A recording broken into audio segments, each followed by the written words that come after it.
నీ జీవితం ఒక పొక్కిసం, ఒక ట్రెషర్. నీకు ఇచ్చినటువంటి జీవితం అనేది చాలా గొప్ప విషయం. అది you can accomplish lot of things. ప్రతి ఒక్కడి ద్వారా దేవుడు గొప్ప కార్యాలు చేయగలడు. బట్ చాలామంది వారి జీవితంలోని ప్రయోజనకత్వాన్ని, తలాంతుల్ని, సమయాన్ని, అవకాశాలని వృధాపరుచుకుంటున్నారు. అవి తప్పైన వాటి కొరకు వాడి అందులో మునిగి, పాపాల్లో మునిగి చనిపోతున్నారు. సో నీవు నీ జీవితాన్ని దేవునికి అప్పగిస్తే నీ యవ్వన కాలంలో ఉప్పొంగిపోతుంటుంది మనుషులకి. ఏంటి?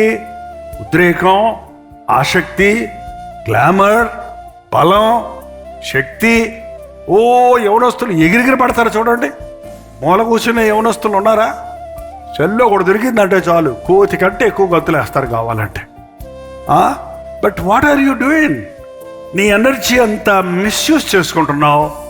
కాబట్టి నీ జీవితంలో 30 ఏళ్ళు వచ్చినాయి కానీ ఏమి చెప్పడానికి ఏం లేదు, సాధించింది ఏం లేదు.